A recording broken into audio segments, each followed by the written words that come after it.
aqoon-yahan xamse cawad cabdi waa brofesor oo ka howlgala gobolka togdheer islamarkaana waa siyaasi u taagan xilka xildhibaannimo ee baarlamaanka Somaliland. shir jiraayad oo saaka ku qabtay magaalada Burco waxa uu kaga hadlay xaaladda xanuunka coronavirus iyo sida ay muhiim u tahay inay bulshadu qaadato wacyigelinta ka hortagga xanuunka khatarta badan ee coronavirus-ka.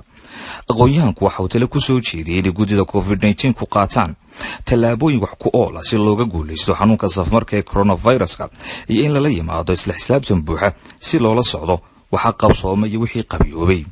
ugu dambeyntiina waxa uu talo ku soo jeediyay aqoon-yahanku in qofkii dareema calaamadaha xanuunka coronavirus-ka uu iskarantiilo oo bulshada ka dhex boosi aanu xanuunku ugu sii gudbin bulshada inteeda kale. arrimahaas iyo arrimo kale isagoo ka hadlaya waxa uu yidhi xamse cawad cabdi xamis muraad kamida aqoon-yahanka gobolka togdheer.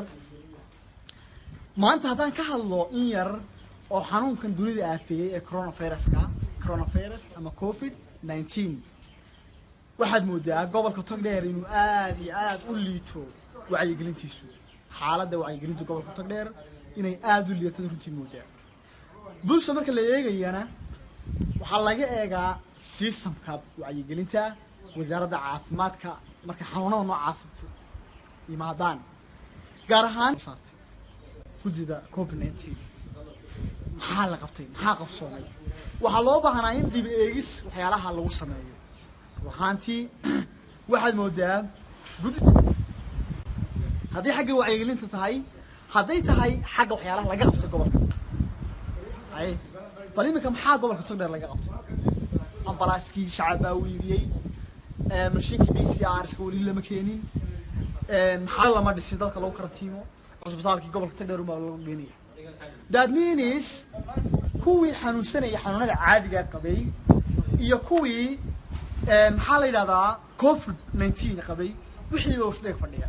waxaa loo baahnaa in goobo la dhiso. shacab iyo dawlad inta badan lacag baa la ururiyay. still maynu arag jiingadna allaha ka dhigee meel dadka lagu karantiimo. guddidu maxay u taagantahay? obarano banaanka guddida magaciyaa runtii arrimaha waa in dib loo eego ay ahayd in waxyaalahaas wax laga qabtay ahayd. guddida ku dhowda aad moodo in guddida lasku dhafay ahayd. guddidu maaha guddi arrimaha bulshada. guddida saraan ka hadlayaan waxay xagga culimada in laga soo daro, aqoon-yahanka in wax laga daro, dhakhaatiirta wax laga daro. min kaliya waa dawladdiidii isma guddi ma noqon karta. waxyaalahaas oo dhan baa runtii dib eegis u baahan.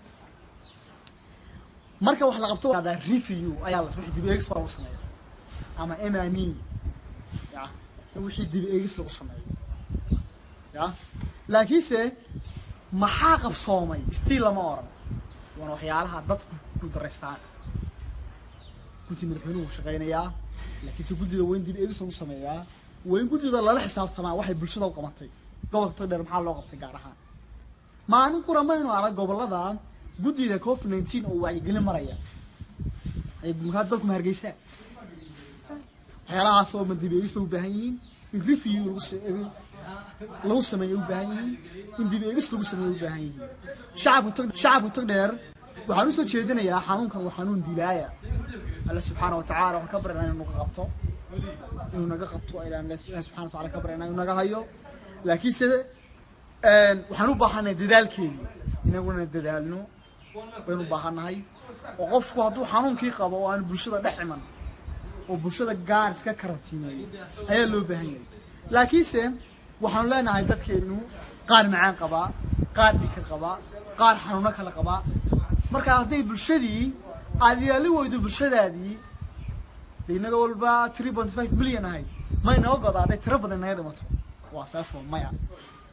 dunida maanta waxaa lagu tarsanayaa dad ayaa lagu tarsanaya. wadamada dhaqaalaha ugu horumar waddanku ka dad badan yahay ayuu ka dhaqaalo badan yahay. marka waxaan u baahanahay ilaahay subxaanahu wa ta'aala ha inaga hayo. ilaahayna uuna baraynaa subxaanahu wa ta'aala in ilaahay la baryo dadaalkeennina aan la nimaadno baynu u baahanahay. والسلام عليكم ورحمة الله تعالى وبركاته.